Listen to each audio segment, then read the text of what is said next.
So this week, I want to focus specifically on support and detail. Notice that 60 points are allocated just to support and detail, that the writer uses specific examples and description to show rather than just tell of emotions and events. This is where I most often see papers fall short. So this is something that I want you to look out for specifically this week to check if you have this support and detail there. Now, as a quick clarification, we had this reading assignment on Creative Writing Now, which was a great read. And towards the end, it says, it talks about times that it can be a good thing to tell instead of show, and this is good to keep in mind. There is a place for telling someone that Lois is messy instead of showing them that Lois is messy. The times when it's good to tell instead of show is when the information is not important and you just need to throw it out there, or when it's boring. She gives a great example here. You might show me your character falling asleep in biology class, but please don't subject me to the entire biology lecture. So here she's saying, move your description to the important moment, the moment pertinent to the plot, which is the character falling asleep, but don't add description where it's not necessary. Here she also says, if it's background information that you want to communicate efficiently, you can tell instead of show. And every once in a while, telling just works better. If you want to know your character's from Ohio, you can say so. It's not necessary to leave Ohio bus tickets lying around his room or have him drop "Go Buckies" into the conversation. So this is a very good summary of when it's okay to tell instead of show. But I often see people erring on telling too much. So to practice this, I've come up with a little checklist. What I want you to do is go through each paragraph and ask yourself, what is the purpose of this paragraph? And am I showing that purpose with description and detail? So you don't have to make the whole paragraph description and detail, but make sure that you are describing and showing the purpose at least. So let's go ahead and practice that. Let's drag our to-do list over and take a look. This is a past student's paper that I really enjoyed. I thought they did a great job with it. But we're going to go ahead and revise it looking for these things because I do think that some of these things could make a difference to this paper. So let's take a look.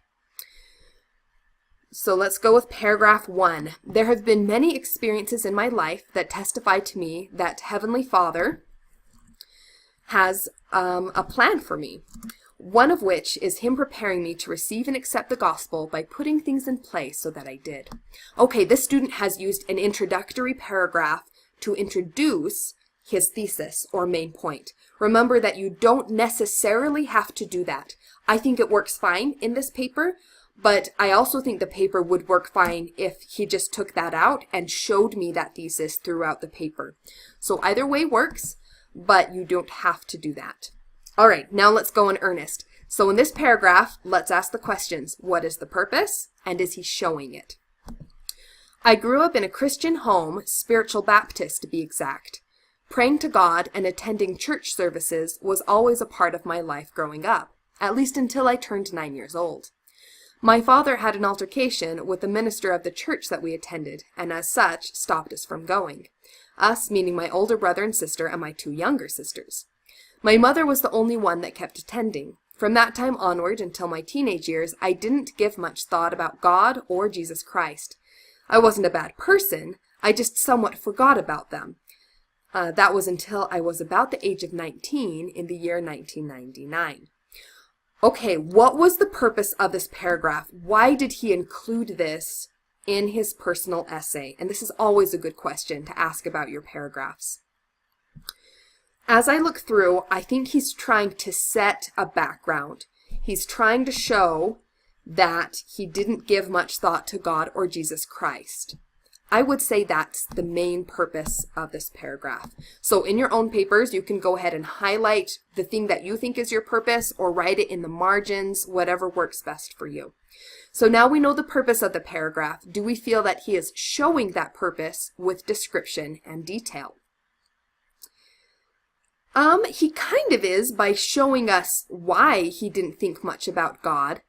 Talking about his church services and his father having a falling out with a minister and that they stopped attending. But none of this really caught my eye. None of it was descriptive. None of it used the five senses, right? Did we have anything that we could visually see, anything that we could smell or hear or touch? Not really. It felt like a lot of telling, which is okay, but make sure you're showing at least the purpose. Even if you want to tell me some background information, make sure you're showing me the purpose. So let's brainstorm some ways that we can show purpose here, that we can show his purpose. So we're trying to show that he didn't give much thought about God or Jesus Christ. Let's see. Okay, I just finished brainstorming. Took me a minute to type it up. But I went ahead and kind of rewrote the paragraph, focusing on showing the purpose. So here's what I wrote, this green part. I said, I remember attending church services as a child, but after my father had a shouting match with our local minister. Okay, notice I used shouting match instead of altercation, so we could see something. We could see them shouting at each other. My siblings and I stayed home on Sundays. Notice by just saying my siblings and I stayed home on Sundays, I don't have to go into this explanation about what my father did or what my mother did, all of which can distract from the purpose of the essay if we're not going to talk more about what mom and dad did. Sundays quickly became the day to lounge on the couch and fight over the Nintendo controller. I forgot about God entirely. Okay, so I tried to show you I forgot about God, and then I told you. Does that make sense? I knew that that painting on the wall was supposed to be Jesus, but he seemed to have no connection with my life full of boyhood dreams and fears. Okay, so there's how I might rewrite it. And again, just notice I'm trying to cut out unnecessary telling. Even though telling is okay, I did just say I forgot about God entirely, but I tried to show you first. I did say that Jesus had no connection with my life, but I also described that life full of boyhood dreams and fears. And I described Jesus by referring to the painting on the wall. So there's a little bit of tell, but I'm shifting it towards show, centered around the purpose of the paragraph and cutting out unnecessary telling. Okay, and then I probably would have kept this line as well. That was until I was about the age of 19 in the year 1999. That's pure tell. But it's necessary. I just need to tell you that something's about to change, and I was 19. All right, let's do one more paragraph. Let's get rid of this break. In that year, my older sister worked as a maid for a very kind family. One evening, a couple of missionaries came to visit that family to share the message of the Restoration and to leave a Book of Mormon with them. The family was not interested one bit, but one of the missionaries...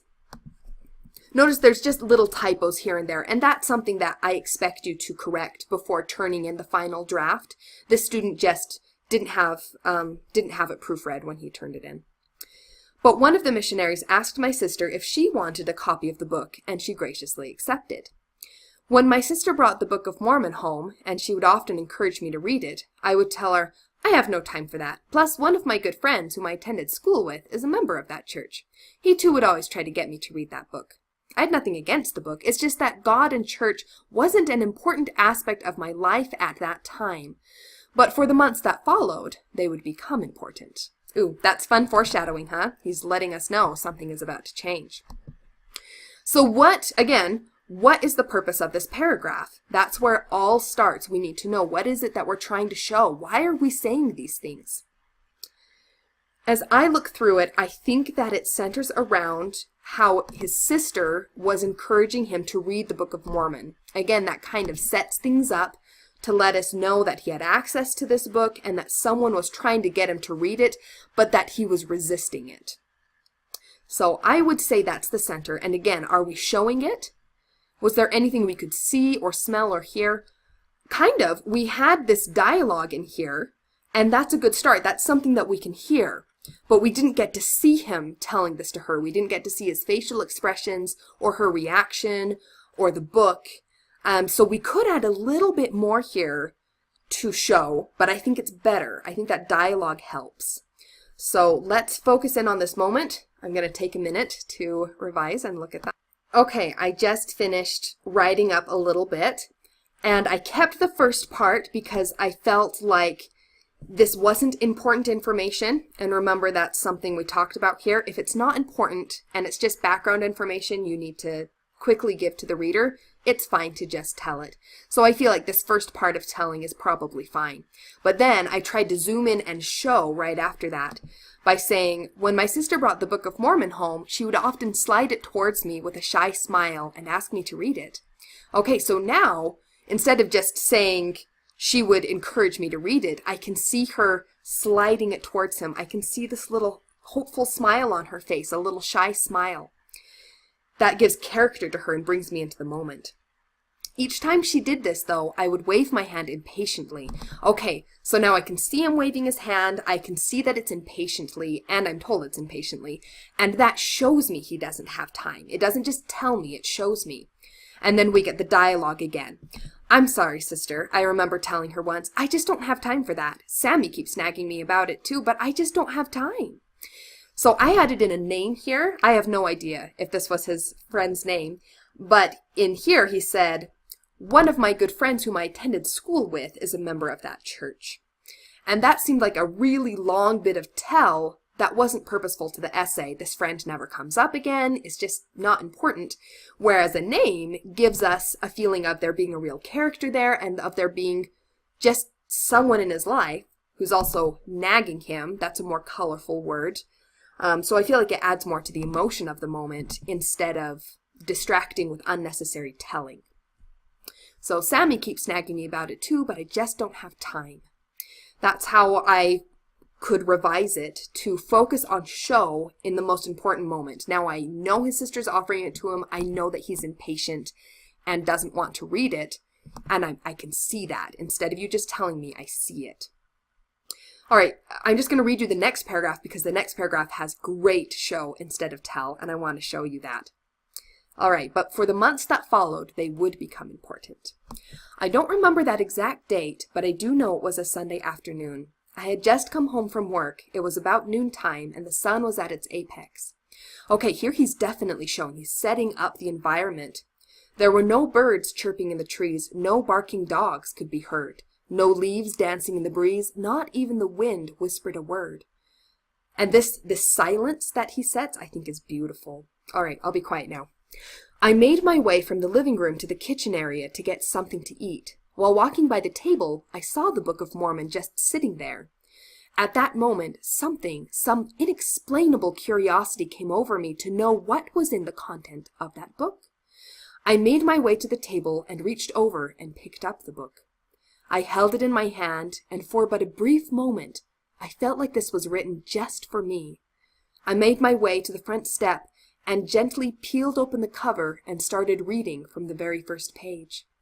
I read the introduction, the testimonies of the 3 and 8 witnesses, and I read the testimony of the prophet Joseph Smith. As I finished reading Joseph Smith's testimony, there were 9 words that kept repeating in my mind. Pray to know if what you read is true. Okay, do you see how he showed everything here? And this is the climax of his paper. This is the moment where everything changes. So using this much description is very appropriate. The more important the moment, usually the more important it is to have description there. So I love that he sets the tone with the silence surrounding him, and then he explains how he picks up that book and peels it open and begins to read. Just beautiful description. At the time, I wasn't much of a praying person, but I soon found myself kneeling on my front step in the fierce sun, praying.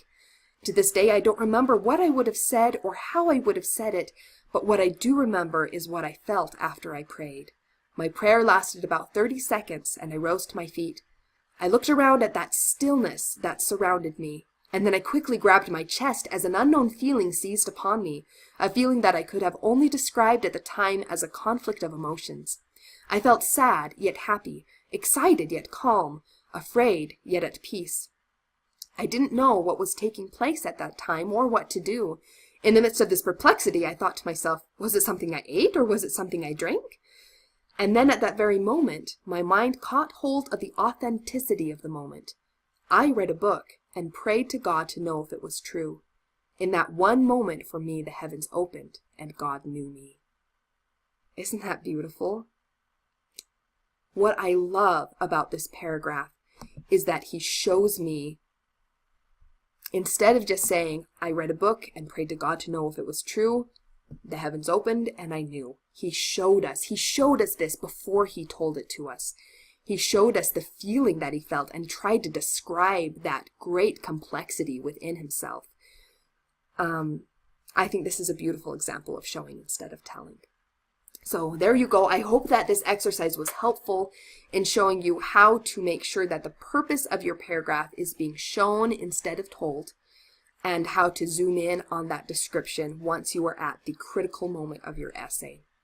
If you have any questions, let me know. If you want me to look at your paper, feel free to email it to me or to sign up for a conferencing time, and I would love to go over it with you.